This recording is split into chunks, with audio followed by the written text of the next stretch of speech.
This is a little wrench sort of thing, ratchet lever, that comes with the machine, and it's essential. Back where I'm pointing, it slides on to a little, I'll call it a bolt. And every row, we ratchet this to select the needles. I'll ratchet them now and show you what happened when I did that. And then next time, I'll tell you I'm ratcheting and you'll see it happen. Those are responding to what I did back here. If I wanted to cancel that and put in a different pattern, this is what I would do. Now, some of the needles will do one thing and some will do another. And because I decided to depress both part buttons, part is for partial knitting in this kind of manual. And what it really means is some needles will knit and some needles will slip and not do anything. The yarn will just go past them. So let's watch that happen.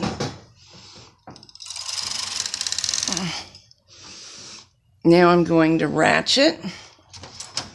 See what happened? And knit.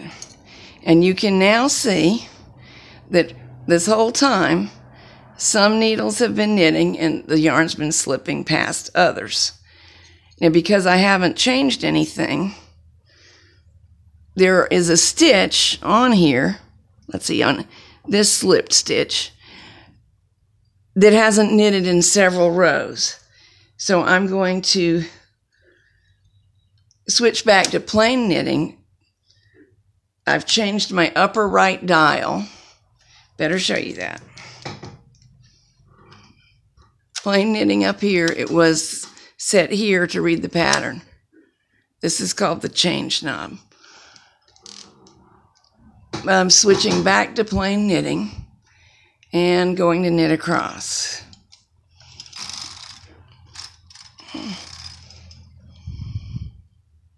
Okay, going to confess my boo-boo. See what I forgot to do? I forgot to get rid of the part buttons. So since nothing was selected to knit, because I didn't ratchet, no needles came forward, it just did what it's supposed to do. It went all the way across without knitting. And it took me a minute to figure out what I'd done. But now let me cancel.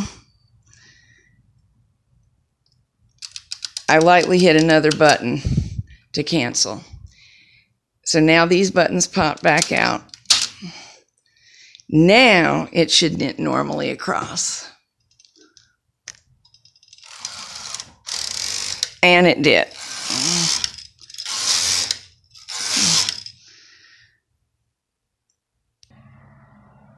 Let's go back to the setting where it should read and respond to the patterning. Change to tuck. I'll use the same design. I'm sorry, you can't see through the handle. There you go. And ratchet. Every other needle has come out, just like last time. But this time, the response of the machine should be to place a loop of yarn over some needles and to knit the others. And if we zoom in, you can see that's what happened.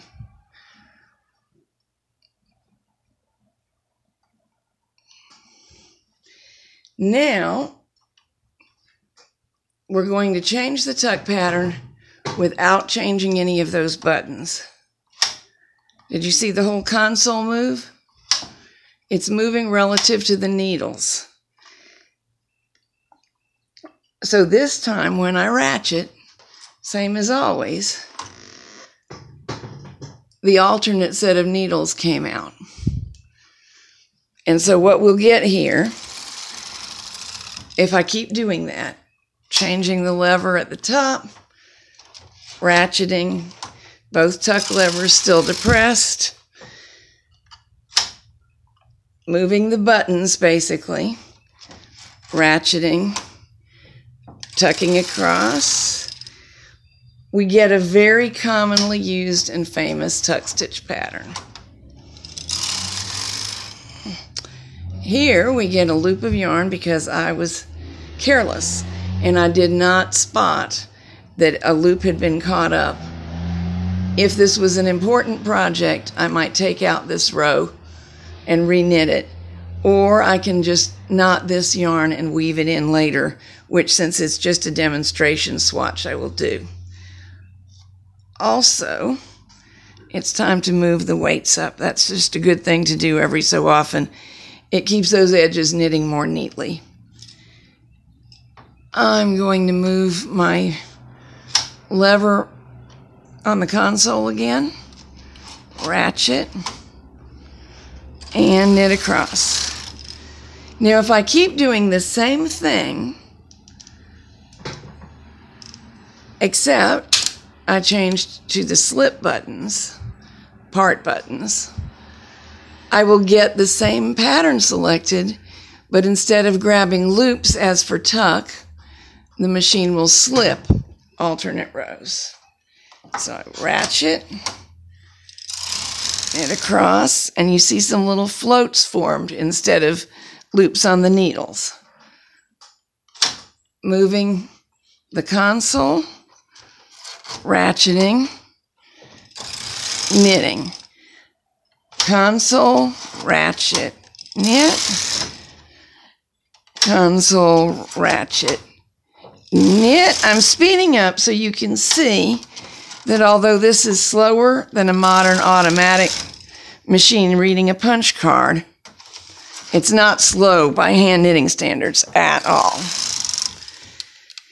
Canceling slip and just knitting.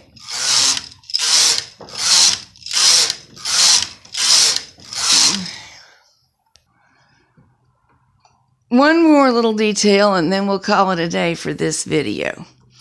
See N and T? These are called tuck brushes. When you engage them, these little brushes down below roll across the work. So they add a little downward pressure and impetus to keep stitches on needles properly. They also brush the fabric. So you don't need to be using them if they're not necessary to the project, because they can cause a little bit of wear on delicate yarns. And in fact, even though they're called tuck brushes, I just successfully did the tuck stitching that I did without them in place. Up like this, they don't roll across the fabric. However, I was only tucking for one row at a time. Sometimes we tuck for up to 4, and you would almost always want them down and engaged to do that. Here is the sinker plate up close so we can twist and turn it. Here's a better look at that tuck brush coming up, going down, up, down. If these brushes are in bad shape or dirty, they don't work very well. These are happily in quite good condition, but you would want to attempt to find some others if they weren't. This is what goes on underneath, and these wheels and brushes are all in good shape too. If they were not, they would they might get thread under them and fail to spin. This should spin freely. If they don't spin freely, all kinds of mishaps can occur with your knitting. So that's something to look for. And I'm trying to twist and turn it in a way that the wire loop I was telling you about shows up when threading. There's what it's like in there. We're trying to make sure that we get under that loop and aha.